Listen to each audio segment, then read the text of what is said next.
Hello, everyone. It's 3 minutes after 6, and it is Sunday, October 12th.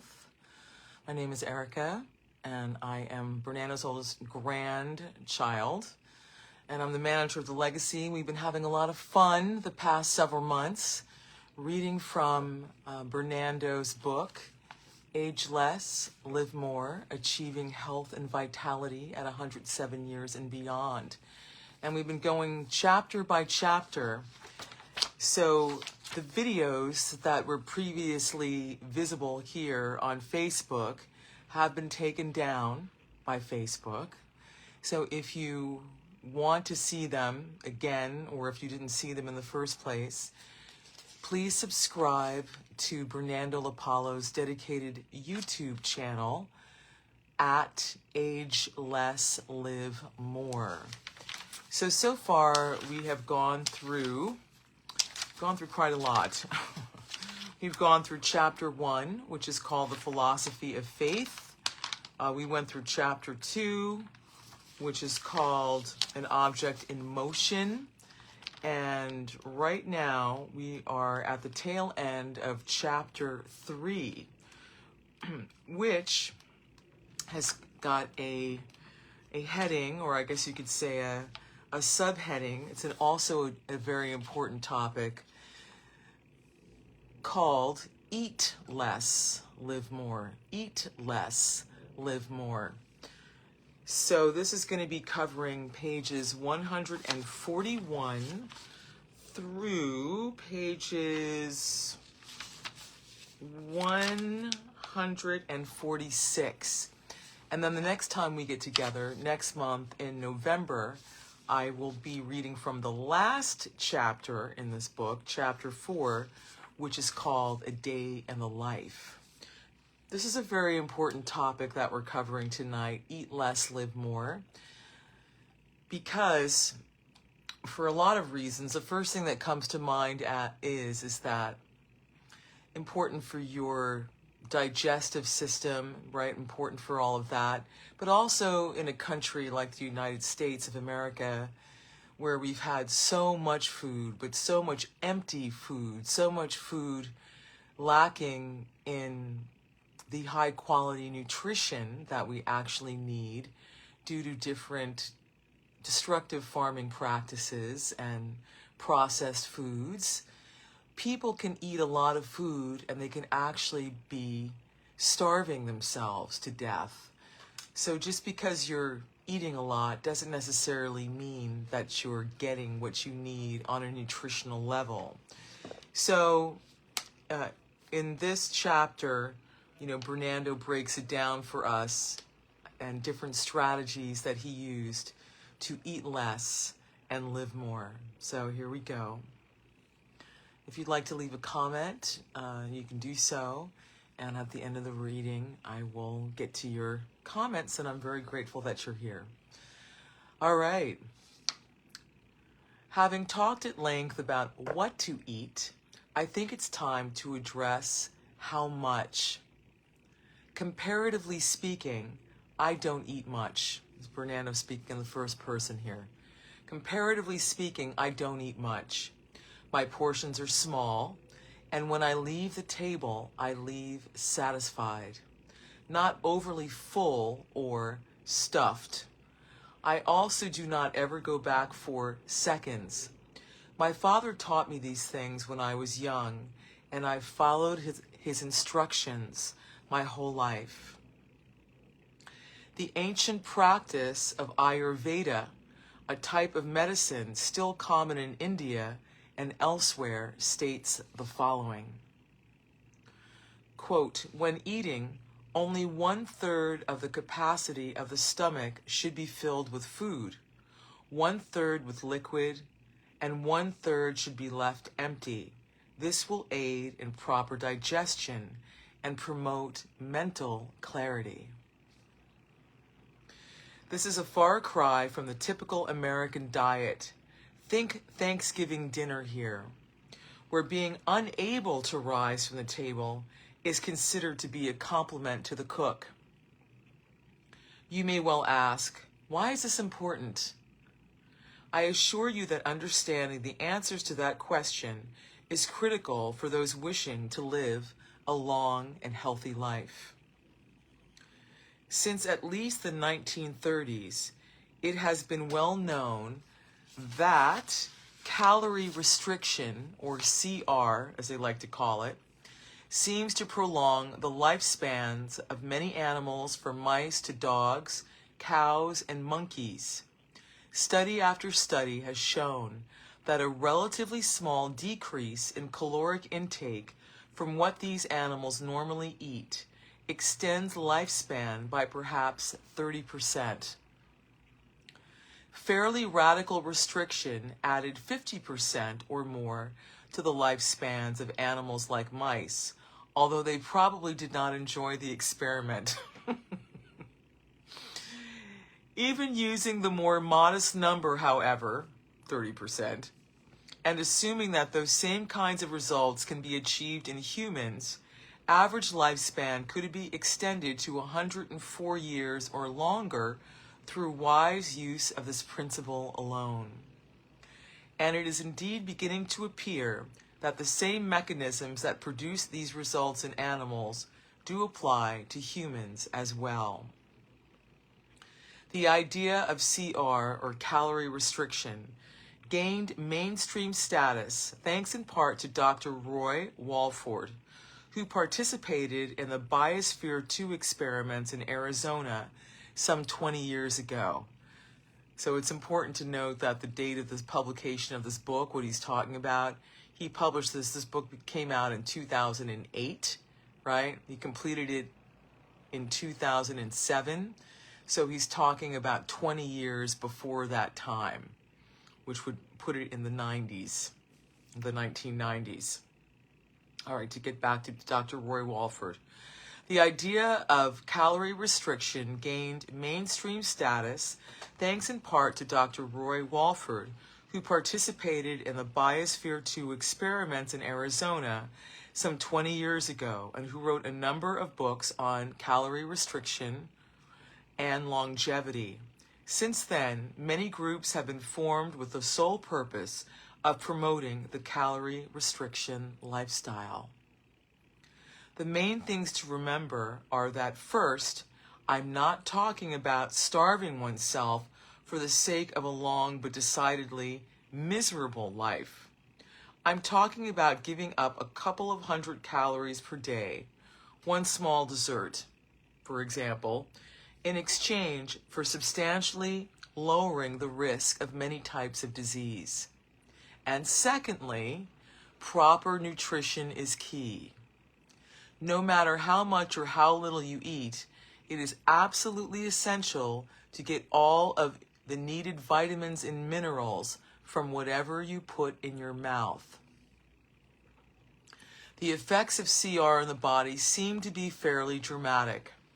A number of recent studies have shown that reduced calorie intake helps keep the telomeres on the ends of our DNA from disappearing as we age. As you might remember, telomeres are little end caps on the end of our DNA, and they get shorter and eventually vanish as we age. This allows the DNA, and therefore our cells, to become damaged. Also, CR lowers the number of free radicals and prevents oxidative damage to our cells. It has been shown to lower cholesterol, reduce or eliminate symptoms of diabetes, and substantially lower risks of heart disease. Instances of cancer are reduced. New studies continue to show promise for this type of lifestyle. Remember, it is a lifestyle that I'm talking about here, not a diet. I am personally convinced that eating a little less wisely, while still making sure to eat foods that are high in nutrients, has a lot to do with my current state of health. I hope you will take a moment to consider this the next time you contemplate or not whether to supersize it. Some of you may remember that fast food documentary that came out called Super Size Me. So this is very interesting. I just kind of want to pause here before I go on to the other pages, just to sort of highlight or talk about things that come to mind. So the first thing is how Bernando is talking about Ayurveda. He is referencing Ayurveda. Ayurveda, again, is a practice of medicine in India. Probably a lot of you are familiar with it by now, in 2025. And here, I mean, there's so many components to it. There's herbology to it, and diagnosing a person's body type, whether it's kapha, pitta, vata, so many different things. But here, he's focusing on the guidance that the Ayurveda is offering to the human being to not overeat, and explaining how this can be achieved. So, only 1/3 of the capacity should be filled with food. Then you should fill another third of your stomach with liquid, right? Like good water, for example. And the other third should be left empty. This will aid in proper digestion and promote mental clarity. So that's interesting, because you'll notice after Thanksgiving dinner and after you've stuffed yourself, you kind of go into a fog. You go into a mental brain fog. And it's very hard to digest that food. The food just kind of sits on your stomach for a couple of days, right? You're really putting a strain on your digestive system when you overeat in that way. There's nothing wrong with enjoying your food. There's nothing wrong with having a feast. Nothing wrong with that, with a celebration, with your friends and your family. But not only, this is probably the most obvious display of that, at least in America, of overeating. But overeating is something that Americans in general do a lot. Now, probably a lot of the reason why Americans are doing that, again, as I mentioned in the beginning of this video, is because their food itself is nutritionally deficient because of farming practices and depleted soil and processed foods and chemical additives and so many things. So that's another reason why Bernando was such an advocate of taking superfood, concentrated nutrients in that green powdered form, because he knew and he experienced that by having an optimal nutritional intake, you don't get those food cravings and all those things that people have, because you've satisfied your nutritional requirements. So that's something to consider. Okay, so then again, he gets into this practice of CR. And actually there was a great documentary that was done on 3 different personalities in the United States several years ago by this gentleman who had a show on BBC Two. And one of the people that he interviewed was a gentleman named Paul. Oh, I'm trying to remember Paul's last name right now. But Paul and his wife, they followed the CR way, a calorie reduction way, because their desire was to live a longer life. In their case, they enjoyed each other's company so much, they wanted to have more years to spend together. So a portion of the documentary was on that, and then the last portion of the documentary was on Bernando and his lifestyle and how he lived. Okay, so just to emphasize again, this isn't about starvation, right? This isn't about, some crazy deprivation. But he is pointing out here that you can actually reduce your susceptibility to different kinds of diseases. So he brings up, for example,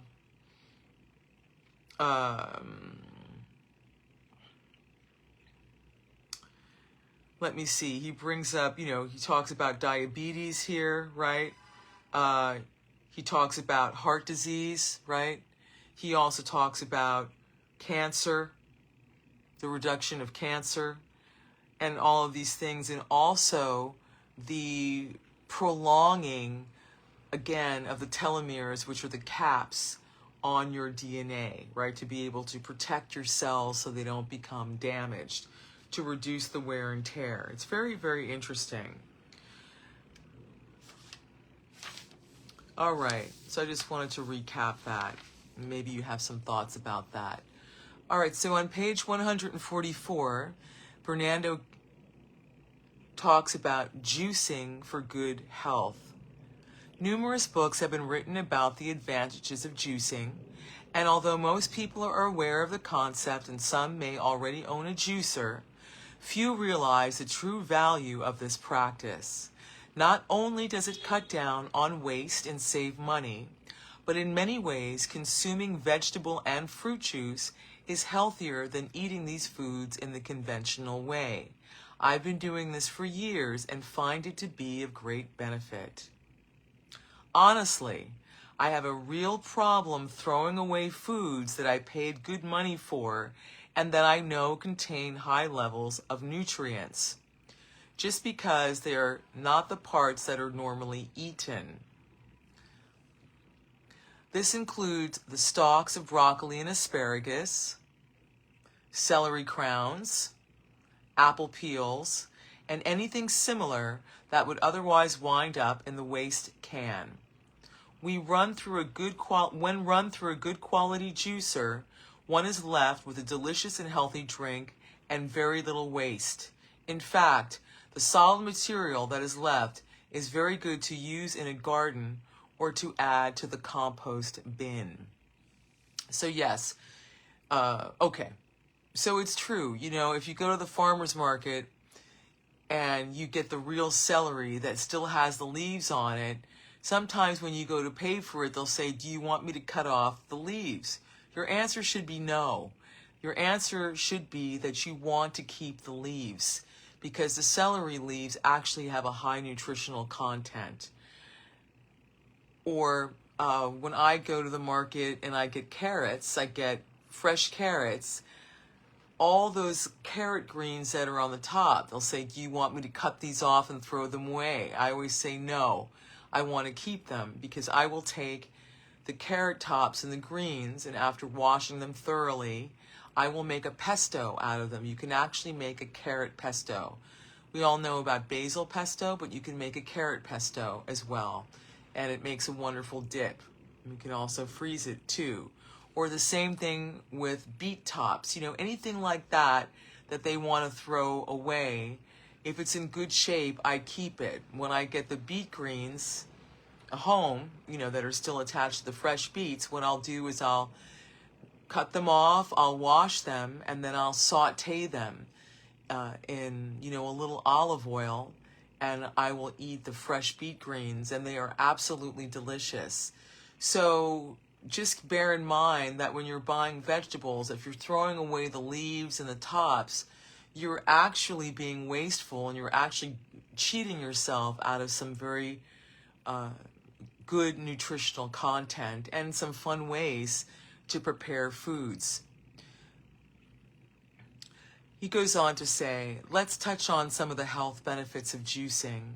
First and foremost, it allows the body to absorb all of the nutrients quickly and easily without having to break down the solid material and extract them that way. And because these nutrients are concentrated by juicing, a single glass may provide as many vitamins, minerals, and enzymes as an entire meal or more. So this isn't really a new concept. You've probably heard this before. But when you take juice, right, or even if you do something like have a wonderful soup, it's actually easier for your body to digest because it's going right through the stomach lining. Your digestive system doesn't have to go through this whole process of digestion and breaking it down. So when you drink something like that, like a soup or a juice, it hits your bloodstream in about 40 minutes. And you're getting all the concentration of everything that was in a lot of carrots or whatever, cucumbers or beets or kale, whatever you're using, in a much more easily digestible form. He goes on, the same is true of phytochemicals and other disease-fighting compounds. Getting these chemicals and antioxidants into the bloodstream quickly and in concentrated form does wonders for the immune system and helps slow or prevent the onset of many age-related diseases. Phytochemicals and antioxidants, these are present in fruits and vegetables and leafy greens. The things that we routinely throw out are things that can actually help us remain healthier. You may not be aware that different parts of the plant have different chemicals and enzymes, and in some cases, the most valuable parts are those that typically get discarded. That is why juicing is such a great alternative. It allows you to get all of the benefits with very little effort and no additional cost, except for the initial purchase of the machine. I think it's one of the best investments a person can make for themselves and their family. Finally, it is very enjoyable to experiment and create your own signature drink, combining whatever is available and crafting something that is both delicious and very good for you. Doesn't a fresh glass of carrot and celery juice sound a whole lot better for lunch than a diet soda? Yes, it does, Bernando, it does. So, of course, you could also make a green juice. Maybe you've got some leftover asparagus stalks, right? Or you've got leftover broccoli stalks, or you've got some leftover beets that you didn't get to. These different combinations can make great juices. If you go into one of these fancy juice bars, just look at what they've got up there on the menu, right? They've got immune booster, all these different combinations of fruits and vegetables, which you probably have a lot of them in your home. Meanwhile, at the juice bar, they're charging you $8, $9, $10, $11 for a green juice or what have you not. And meanwhile, at home, you're throwing away all the tops and greens. Make it make sense. Food for thought. So before throwing away something that can help keep you healthy and vital, or buying processed juice in a can, please give home juicing a try. Buying broccoli by the pound will be a far more enjoyable experience when you know that you no longer will be discarding everything but the crowns. Okay, so then on page 146, this is the last page of the subchapter Eat Less, Live More. Superfood, it really is. I would like to briefly mention a product that I discovered in 1979. I'd like to point out that's when Bernando was a mere 78 years old and have been using ever since with wonderful results. The product is called Dr. Schultz's Superfood, and it is powdered mixture of vegetables, fruits, herbs, vitamins, and minerals that is mixed as a drink and taken daily.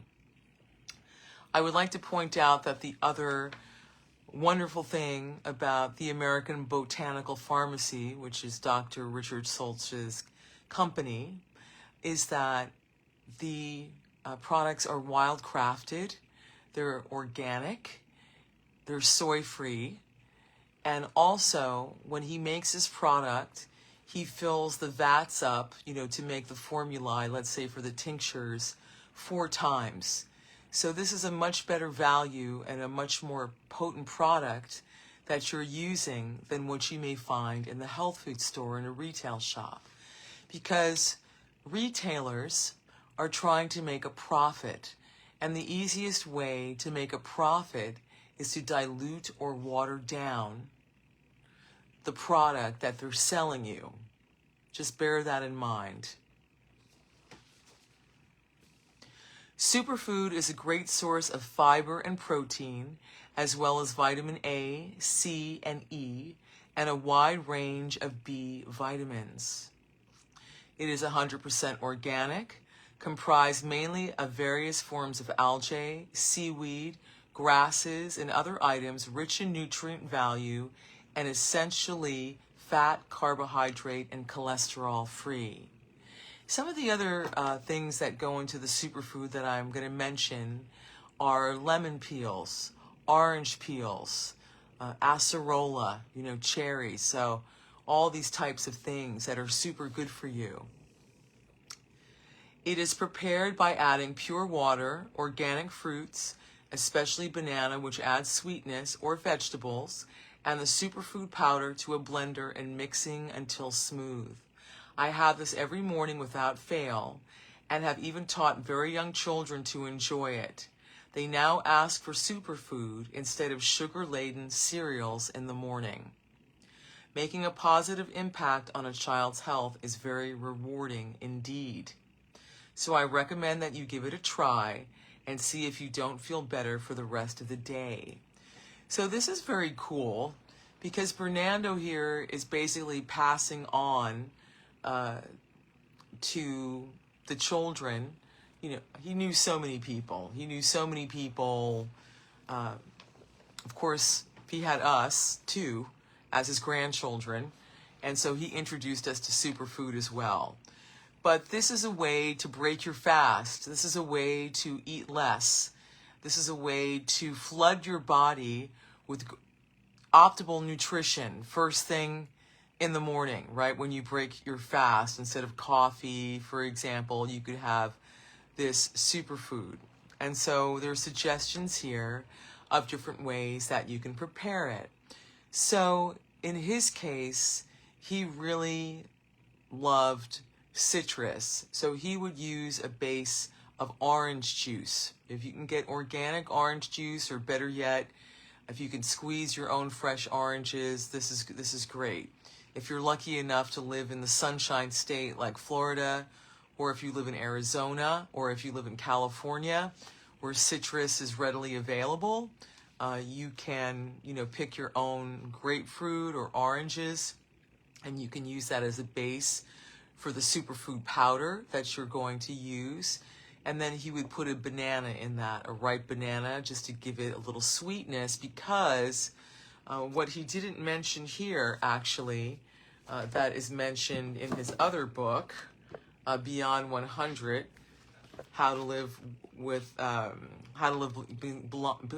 Beyond Your Second Century, is in that book, there's a recipe for his superfood where he is deliberately adding garlic paste to it. So I've talked about that before here on Facebook. And again, if you go to the Age Less, Live More, which is the handle at at Bernando's YouTube channel, there's a little video on there where he's showing Steve how to make garlic paste. And then I have a little demo video where I show you the same thing a little bit closer up, what I like to think of as a foolproof method to make the garlic paste. So he would make fresh garlic paste. If you don't want to do all the peeling of the cloves, it's possible to buy, bags of peeled garlic cloves now from places like Christopher Ranch, for example. And then you just put that in your little, maybe Cuisinart, for example, and with your olive oil, and you blend that up, and then you can store it in a glass jar and keep it in your refrigerator. And then when you're ready to make your superfood, he would put a very generous amount of garlic paste in there, right? He would put about a tablespoon in there, but he would also add fresh blueberries. So between the combination of the banana, which added a sweetness, and the fresh blueberries, a generous amount of that would also, mask or cover the taste of the garlic. He would also say that if you are concerned about the garlic, right, or having garlic breath, you can add fresh parsley. to your smoothie as well. So if you ever go to an Italian restaurant, you know when they bring you like the broccoli rabe, or really any food, they're heavy on the garlic there. But you'll notice, or I noticed when I went there, that parsley, fresh parsley, is a big star in traditional Italian cooking. So they're using extra virgin olive oil, they're using a lot of garlic, right? And they're also using a lot of parsley. If you're wondering what happened here, I slammed my finger in a door, and that's why I've got this little boo-boo here. But I'm massaging it and it's going away, so nothing too critical. These things happen. So that's the recommendation. So I want to thank Ishna Baldarak for watching. I don't see anybody else here on the comments. It's October. It's starting to get cold. Here in the Northeast, we seem to be having a combination of a nor'easter and hurricane weather sort of meeting together. So we're getting quite a bit of rain this evening. So I hope wherever you are that you're staying warm. As you watch this video, perhaps you've got a nice cup of organic green tea that you're sipping while you're listening to it. As always, whether you're watching this on Facebook or whether you're watching this on YouTube, I will put in the different links that I always do to Superfood, to Bernando's books, to his daily menu, regime. And I thank you very much for being here. It is now 6:34 p.m. and I wish you a beautiful evening, and I will see you next month. So again, if you're on Facebook, don't forget to RSVP to our next live reading for the last chapter of Age Less, Live More that you're not going to want to miss, called A Day in the Life.